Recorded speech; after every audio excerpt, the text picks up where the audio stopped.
तुम्हें याद है जब मैंने अपने मम्मी पापा से उनसे शादी करने के बारे में बताया था तो कितना हंगामा बरपा था। हाँ, जब हम कॉलेज में पढ़ा करते थे तुम बताया करते थे कि तुम्हारे माता पिता कितने मॉडर्न, कितने खुले मन के हैं। दरअसल मैं उन्हें समझ ही नहीं पाया कि वो मॉडर्न बनने का केवल दिखावा करते थे। जब मैंने तुमसे शादी करने के बारे में पापा को बताया तो एक घर में भूचाल सा आ गया था। माँ ने तो 3 दिनों तक खाना नहीं खाया था। पापा ने साफ साफ कह दिया था, एक मुस्लिम लड़की से शादी करके हमारा धर्म भ्रष्ट कर दो। तुमने बताया था पापा ने कहा है किसी से भी शादी कर लो, परंतु इस लड़की से नहीं। वो डरते थे क्योंकि ताऊ जी हमारे समाज के अध्यक्ष जो थे।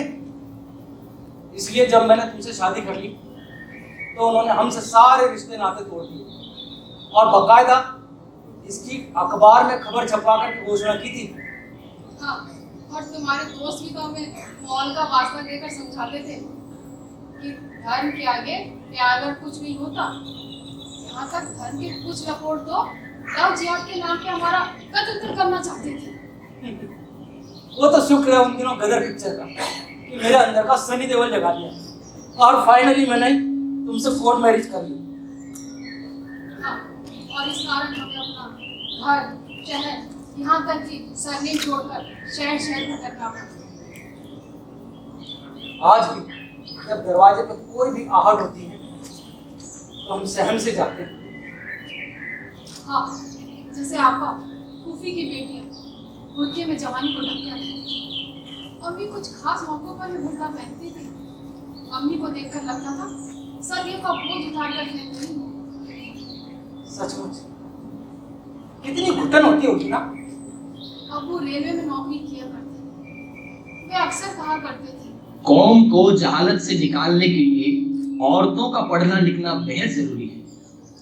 अगर हम एक लड़के को पढ़ाते हैं तो हम एक व्यक्ति को पढ़ाते हैं, लेकिन अगर हम एक लड़की को पढ़ाते हैं तो एक पूरे परिवार को शिक्षित करते हैं। परंतु जब अम्मी अब्बू को तुम्हारे बारे में पता चला वो इस कदर डर गए कि जैसे सपने में अपना ही कत्ल देख लिया। अम्मी ने तो अपने डर को शब्द देते हुए कहा था,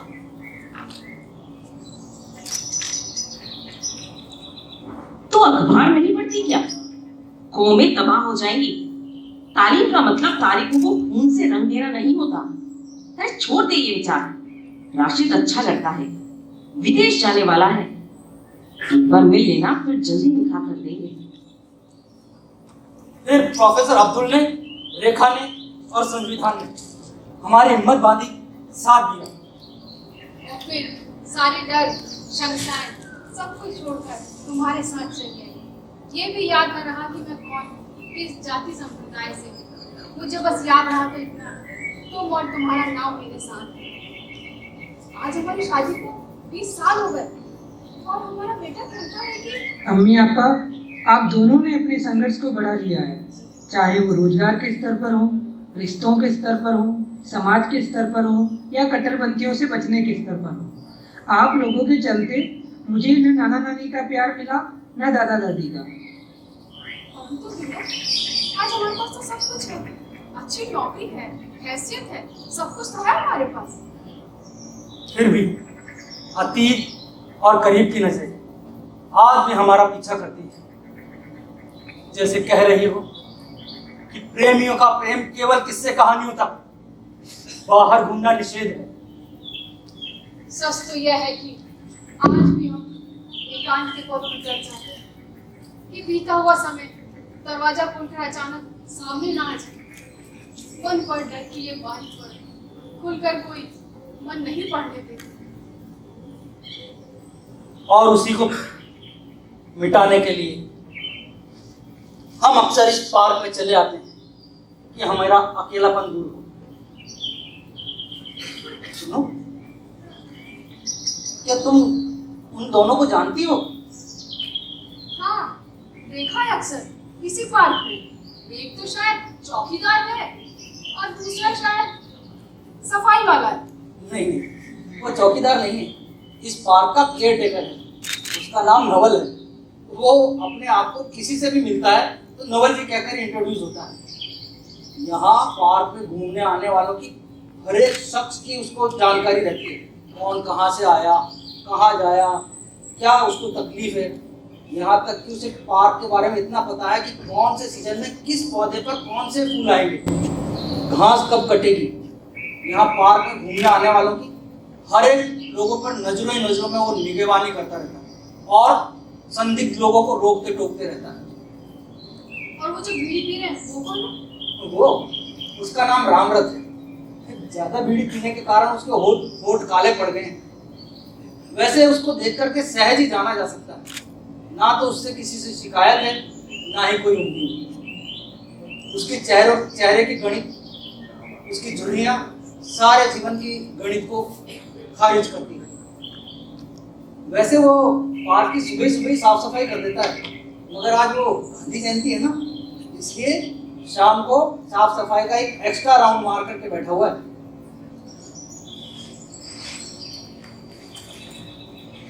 खन्ना साहब, ओ प्रोफेसर साहब, जय श्री राम। जय सिया राम, जय सिया राम। आज पार्क में बहुत चहल पहल है। हाँ, आज गांधी जयंती जो है, सुबह से ही श्रद्धांजलि देने वालों का तांता लगा हुआ है। देखो, चूल्हे की सफेद लकीरें भी मिट गई। जी बाबूजी, ये लकीरा हम उस सुबह खींची करें। आज बहुत ही काम है, क्या करें? गांधी बाबा का तो दिन बताया करें। वो साहब 2 दिन तो पार्क चकाचक रहता ही है। एक शहीद दिवस के दिन और एक आज के दिन, बाकी साल भर गांधी बाबा कोने में खड़े ही हैं। रामरथ, क्या तुम गांधी बाबा के बारे में जानते हो? जानत है साहब, जानत है। रोज की मूर्ति माँ देखत है, फोटो माँ देखत है। लोग बोलत हैं कि गांधी बाबा ने हमन हरिजन नाम दिया। बापू कहा करते हैं, इन्हीं के कारण अब हमन से कोई छुआछूत ना करी। और हाँ, एक हमारे बाबा साहब भी होते, जिनका फोटो हमारे घर में रखी। बस इतना ही पता होती। जब भी गांधी जी का जिक्र होता है तो अक्सर तो उदास हो जाता हूं। मुझे लगता है कि आजादी के बाद हमने शहर से पहला और घिनौना काम गांधी जी को मार कर दिया। हमने इस दुनिया के सबसे बड़े महात्मा की हत्या कर दी। ठीक है प्रोफेसर, बुरा हुआ। वैसे कोई भी हत्या बुरी होती है, लेकिन बड़े बड़े नायकों, बड़े बड़े नेताओं की हत्या होती रही है। खैर चलो छोड़ो। नहीं, गांधी जी की हत्या चलो छोड़ो नहीं, कोई नेता, लेखक, ध्येय या विचार की हत्या नहीं, वो उजाले की हत्या है जिसके सहारे अंधेरों से लड़ा जा सकता है। वो उस उम्मीद की हत्या है जिसके सहारे मनुष्य में मनुष्यता रोकी जा सकती है। वो उस विश्वास की हत्या है जो विश्वास किसी के लिए बहुत बड़ी ताकत है। खन्ना साहब, मैंने वर्षों इतिहास पढ़ा और पढ़ाया है। पता है प्रोफेसर शेखर श्रीमाली जी, आपने राजकीय विद्यालय में वर्षों इतिहास पढ़ा और पढ़ाया है। दरअसल आप गांधी जी को मानव आचरण की संहिता जो समझते हैं। जी हाँ, गांधी जी मानवीय आचरण की संहिता है और वे आपकी तरह पूजा पाठ का आडंबर नहीं करते और वे कट्टर तो कतई नहीं है। आप उन्हें किसी राजनीतिक सोच या राजनीतिक चरित्र के दायरे में नहीं मान सकते। गांधी जी को समझने के लिए धर्म के कट्टर चश्मे को उतार कर देखना होगा, मानवता को समझना होगा। देखो प्रोफेसर साहब, ये मानवता हमारे समझ के परे है। हम तो अपना व्यापार और घर चलाने की बड़ी बात। खन्ना साहब, घर चलाना अलग बात है और देश चलाना अलग बात है। देश कोई पुश्तैनी व्यापार नहीं है जिसमें नफा नुकसान देखा जाए। ये तो लोकतंत्र है, लोकतंत्र। पता है लोकतंत्र है, जनता का, जनता के द्वारा जनता के लिए स्थापित तंत्र लोकतंत्र। और लोकतंत्र में सबकी सुनी जाती है। और आजकल क्या हो रहा है? गांधी जी की आवाज को इतना तो अंग्रेजों ने भी नहीं दबाया। प्रोफेसर साहब, गांधी जी एक विशुद्ध राजनीतिक आदमी थे। गांधी जी सिर्फ आदमी भर नहीं थे, वो एक विचार। गांधी जी के अलावा मुझे ऐसा कोई नायक नहीं मिला जिसमें नैतिक, धार्मिक, राजनीतिक, सामाजिक और मानवीय चेतना इस कदर एक साथ एक आदमी में इतनी शिद्दत से मौजूद है। ऐसा नहीं है कि गांधी जी से पहले कोई महात्मा, महान जननायक या विचारक नहीं हुआ। हुए, बहुत से हुए। इतिहास ऐसी गाथाओं से भरे पड़े, लेकिन गांधी जी सबसे अलग और विशेष इसलिए है क्योंकि अकेले गांधी जी में ये सब चीजें एक साथ मिल जाती हैं। गांधी जी जब धर्म की राह पर चलते हैं तो गीता का कर्म पथ चुनते हैं। राम के राज्य की कामना करते हैं तो बुद्ध से त्याग से लेते हैं, महावीर से अपरिग्रह और अहिंसा, ईसा के कष्ट और करुणा को अपनाते हैं, मोहम्मद साहब की दया को भीतर तक उतारते हैं। विचार करते हैं तो टॉलस्टॉय, थोरो, रस्किन, कबीर से लेकर वीरा, टैगोर, नरसिंह मेहता से सीखते चले जाते हैं। ये बिना घृणा और नफरत साम्राज्यवाद के विरुद्ध लड़ाई लड़ते हैं। वो लड़ाई को शत्रु और शस्त्रहीन बनाते हैं। इसलिए एक अकेले गांधी जी की हत्या में मुझे कई कई हत्याएं दिखाई देती हैं। माफ करना प्रोफेसर, बिल्कुल माफ करना। दरअसल यह तुम्हारी गांधी के प्रति अंधश्रद्धा है। जरा आंखें खोल कर देखो, इतिहास गांधी जैसे नायकों से भरा पड़ा है। हाँ, उनकी हत्या निंदा के योग्य है, पर इसमें इतना बुरा मानने वाली क्या बात है? इतिहास में बड़े बड़े लोगों की हत्याएं होती रही है। और वैसे भी आज के इस युग में गांधी के आदर्श और मूल्यों का क्या महत्व रह गया है? प्रिय से प्रिय की मृत्यु के बाद भी उसका दाह संस्कार हो ही जाता है, मगर न जाने हम गांधी के शव को आज तक क्यों ढो रहे? ऐसा क्या रखा गांधी में? जिसे आप मेरी अंधश्रद्धा या आस्था कह रहे हैं, वो दरअसल लगातार बढ़ती हुई अध्ययन और अनुभव का परिणाम है। पहले मैं भी आप ही की तरह सोचा करता था, लेकिन जब मैंने गांधी को पढ़ा और जाना, तब मुझे लगा कि हम दिन के उजाले में जानबूझकर आंखें मूंदकर सूरज को नकार रहे। तो कितने लोग जो यहाँ आकर गांधी बाबा की मूर्ति पर हाथ चढ़ा दें, वो सब क्यों करते हैं?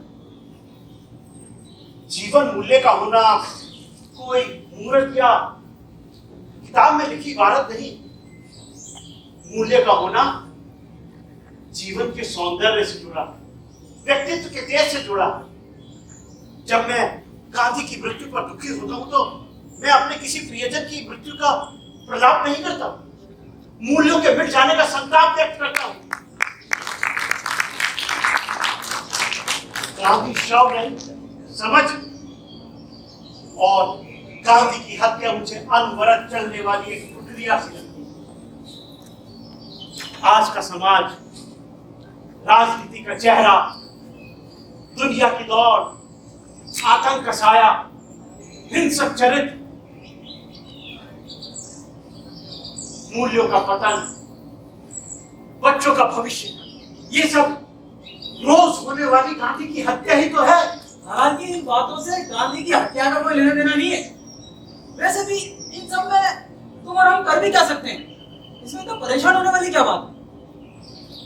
दरअसल आप गांधी जी की हत्या को बहुत ही स्थूल अर्थों में ले रहे हैं। ऐसे तो किसी के होने या ना होने से कोई फर्क नहीं पड़ता। समय, सृष्टि और सृजन अपना काम करते रहते हैं। लेकिन जो लोग अपने बनाए हुए रास्ते हम लोगों के लिए छोड़ कर जाते हैं, उन्हें उन्हीं के निशानों के आधार पर पढ़ना होता है।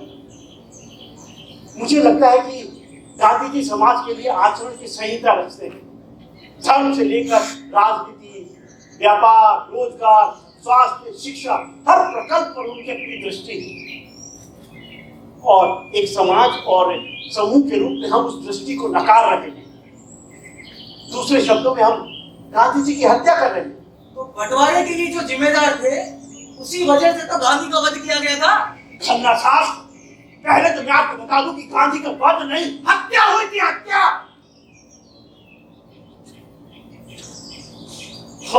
और इस तरह के कुतर्कों से हम हर बहस में गांधी की हत्या ही कर रहे हैं। लेकिन उस सब के लिए जिम्मेदार भी खुद गांधी थे। ध्यान रखें खन्ना साहब, इस सब के जिम्मेदार हम हैं। ये सब हमने किया है। हमारी पीढ़ी उस विराट विरासत को संभाल नहीं पाई। हमारे आने वाली नस्लें गांधी को स्मारकों में ढूंढती रही। हम मौन रहे, व्यस्त रहे, अस्त व्यस्त रहे। इस लिहाज से हमने गांधी की हत्या की है। हमने गांधी की हत्या होने दी है।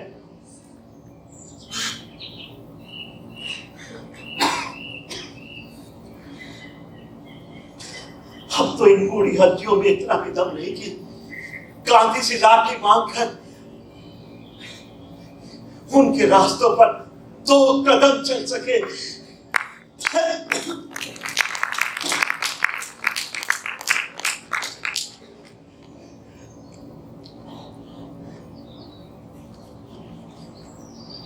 नवल जी, बड़ी देर से चुपचाप बैठे हो, क्या बात है?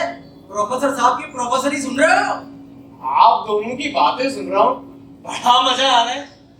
ऐसा लग रहा है किसी क्लास में बैठा हूँ। सच्ची प्रोफेसर साहब, आपको तो गांधी जी के बारे में बहुत पता है। ये बताओ कि तुम्हें क्या पता है गांधी जी के बारे में? अजी साहब, प्रोफेसर साहब की तो बातें अच्छी लगी, वरना सुबह से नेता लोग आ रहे हैं, गांधी जी की मूर्ति को माला पहनाकर भाषण दिए जा रहे हैं। गांधी जी राष्ट्रपिता थे, हमें उनके सच्चे मार्गों पर चलना चाहिए। और खुद सुबह से शाम तक सैकड़ों झूठ बोलते हैं। वो गैलेक्सी टावर वाले गुप्ता जी पूरे दिन गांधी जी को गाली बकते रहते हैं। आज सुबह कह रहे थे, एक गांधी ने देश बर्बाद कर दिया, मुसलमानों को सिर पे चढ़ा लिया है, सिर पे। वो नगीना सोसाइटी के सेक्रेटरी निगम साहब पहले तो गांधी जी को बड़ा भला बुरा कहते थे, आजकल बहुत पढ़ाई करने लगे। कहते हैं हमारी पार्टी ने गांधी जी को लेकर नजरिया बदल दिया है। हाँ, बाबूराव मास्टर जरूर मूर्ति के नीचे बैठकर कुछ न कुछ बुदबुदाते रहते हैं।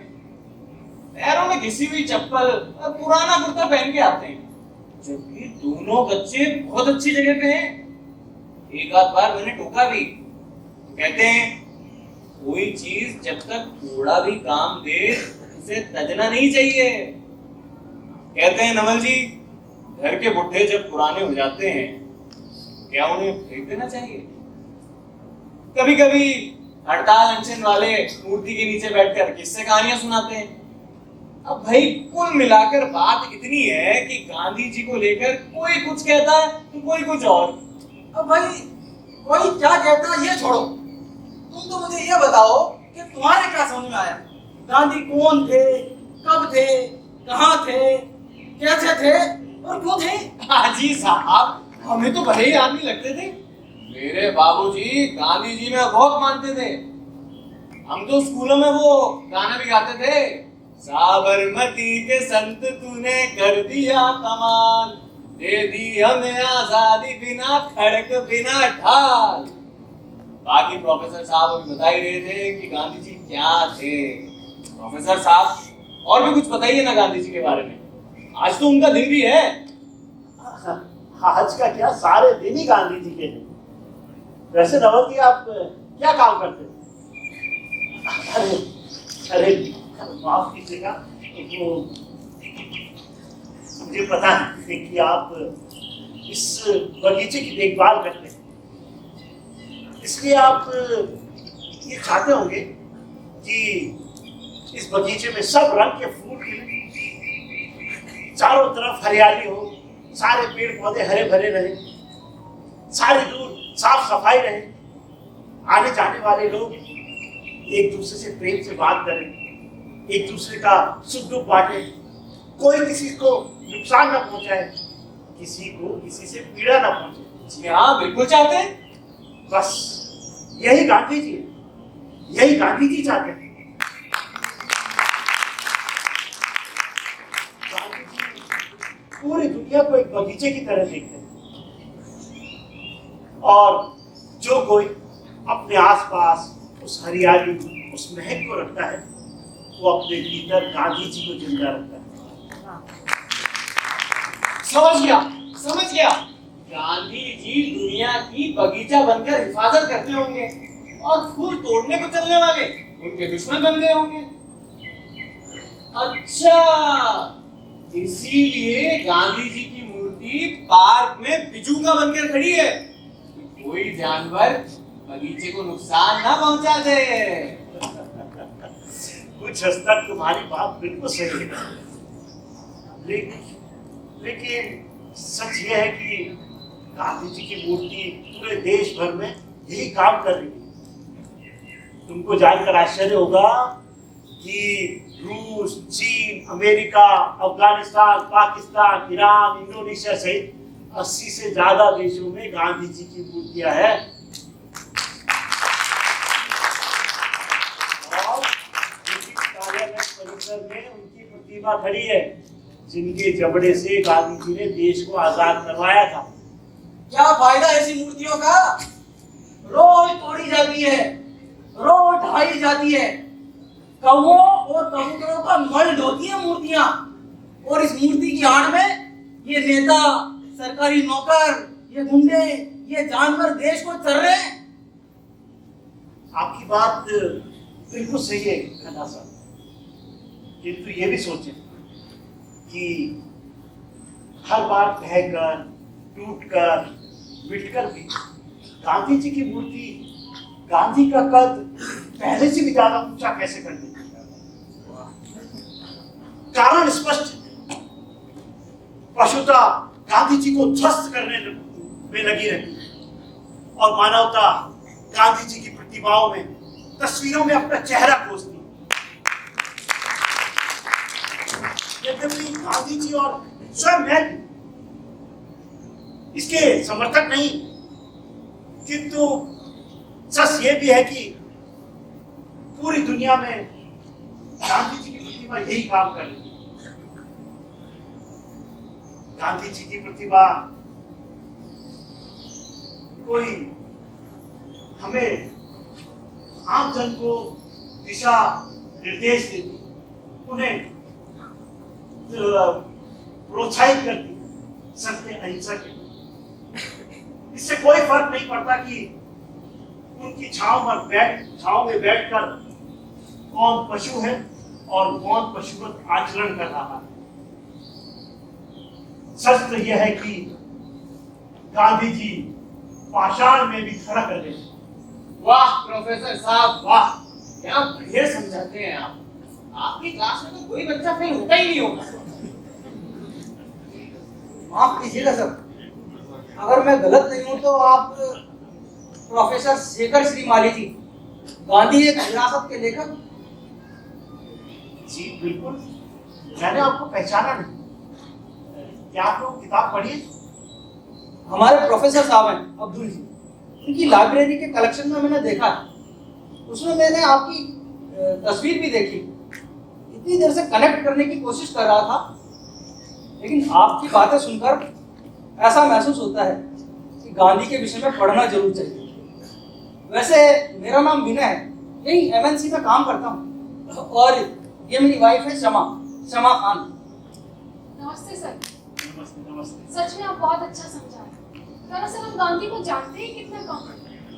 अरे वाह प्रोफेसर, मुझे तो पता ही नहीं था आपने किताब लिखी है, वो भी गांधी पे। इसका मतलब प्रोफेसर साहब को गांधी जी के बारे में सब पता है। नहीं नहीं, ऐसी बात नहीं है।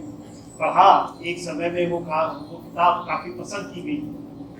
महात्मा गांधी विश्वविद्यालय के कोर्स में भी चल रही है शायद। संभव हो तो जरूर पढ़िएगा। बिल्कुल जरूर पढ़ेंगे, आज ही जाकर लेकर के जाऊंगा। सर, इन दिनों सत्य, गांधी और किताब के लिए अनुकूल समय नहीं है। दूसरा क्या था? तुम्हारी पीढ़ी की निराशा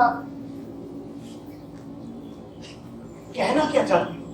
सर, यूँ तो बहुत सारे सवाल हैं। या यूँ कहूँ कि मेरी पूरी पीढ़ी या मेरा पूरा समय ही सवालों के घेरे से घिर पाएगा। मैं ये नहीं जानती कि मैं अपने सवालों को ठीक शब्द दे पाऊंगी या नहीं। या मुझे ये भी नहीं पता कि मुझे ये सवाल आपसे करने भी चाहिए नहीं।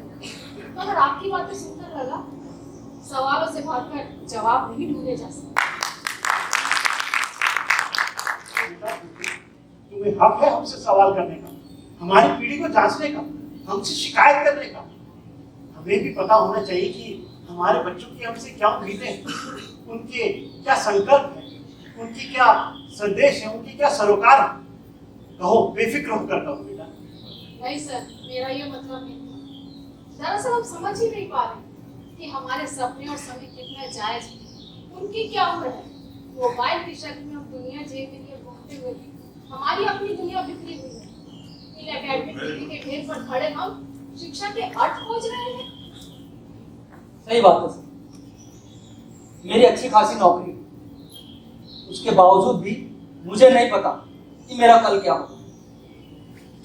मैंने एक मुस्लिम लड़की से शादी की, कल को मेरे बच्चे हिंदू होंगे या मुसलमान, ये बात सिद्ध करने के लिए उन्हें, भारतीयता सिद्ध करने के लिए उन्हें क्या करना होगा?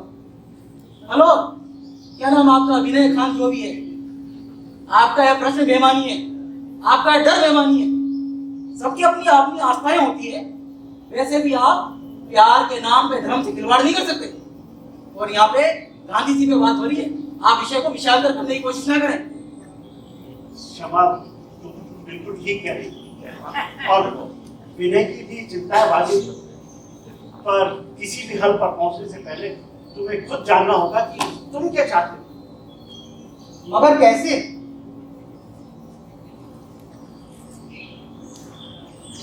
इस कैसे का जवाब तुम्हें किसी दूसरे के अनुभव से नहीं जान सकते, ना ही किसी दूसरे के सहारे चलकर पा सकते हो। जरा रामरथ का चेहरा देखो। रामरथ का चेहरा जाति धर्म से इतर समाज के आखिरी आदमी का चेहरा है। इससे कर्म का पाठ सीखा जा सकता है। सर, आपकी सारी बातें समझ में आती, मगर कोई साफ रास्ता नजर नहीं आता। धर्म और जाति इस देश की हकीकत है, हम इस बात को भूल नहीं सकते।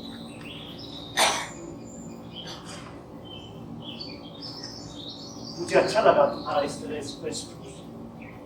सरल शब्दों में कहूं तो सभी को मालूम है कि हमें सत्य बोलना चाहिए, लेकिन फिर भी हम झूठ बोलकर मुश्किलों को आमंत्रित करते हैं। सभी को पता है कि हिंसा से किसी का हित नहीं साधता, फिर भी हम उसके पक्ष में तर्क गढ़ ही लेते हैं। यही सीधी और सरल बात गांधी जी कहते हैं, और हम उसे मुश्किल और अव्यवहारिक मानकर झटक देते हैं। परंतु साहब, ये जहान में जाति धर्म तो है ही ना। बिटिया गलत नहीं बोल रही है। आज टीवी, अखबार सब झूठ ही दिखा रहे हैं। क्या समाज में इस तरह की घटनाएं हो रही है? सब तरफ झूठ का माहौल फैला है। मैं इसे और स्पष्ट करना चाहूं तो हमें अपने आप को टटोलना होगा। हम अक्सर शरीर, पैसा, पावर, हैसियत को ही सब कुछ समझ लेते हैं, ताकत समझ लेते हैं, जबकि ताकत के सही अर्थ आचरण, व्यवहार और अंतर्मन में छिपी करुणा में निहित है।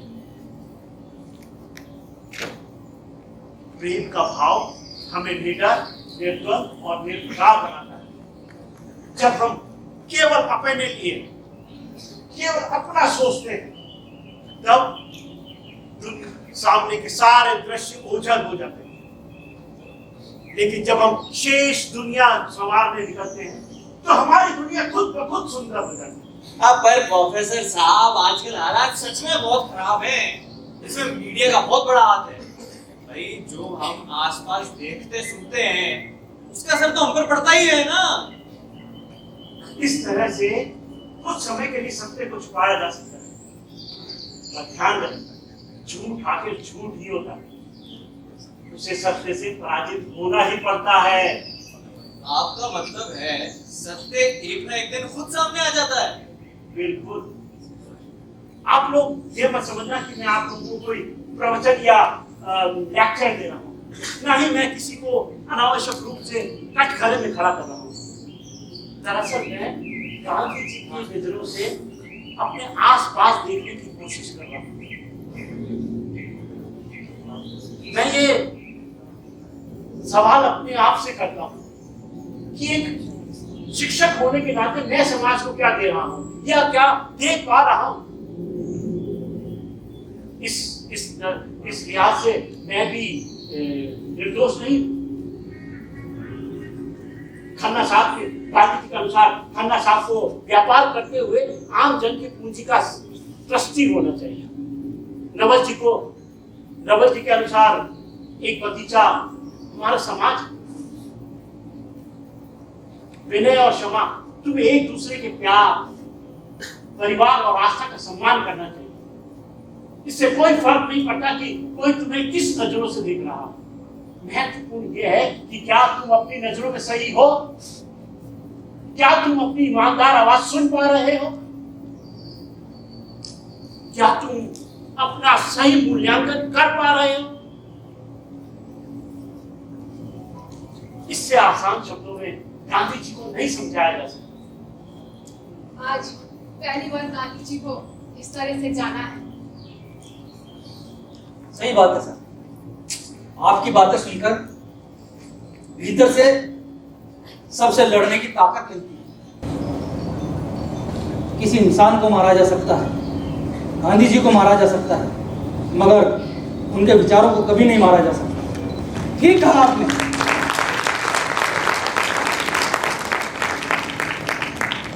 गांधी जी को मारा जा सकता है, उनके विचारों को नहीं। प्रोफेसर साहब, आज सही मायनों में मैंने आपके माध्यम से गांधी जी को जाना है। गांधी जी हमारे बीच है, वो मौजूद है। गांधी जी को मारा जा सकता है, उनके विचारों को नहीं। जी हाँ, गांधी जी को मारा जा सकता है, उनके विचारों को नहीं। हमें भी लगन है कि गांधी बाबा को मारा जा सकता है, पर गांधी बाबा के विचारों को नहीं। गांधी कहीं नहीं गए, गांधी आप में है, गांधी आप में है, गांधी इन में है, गांधी मुझ में है, गांधी सब में है।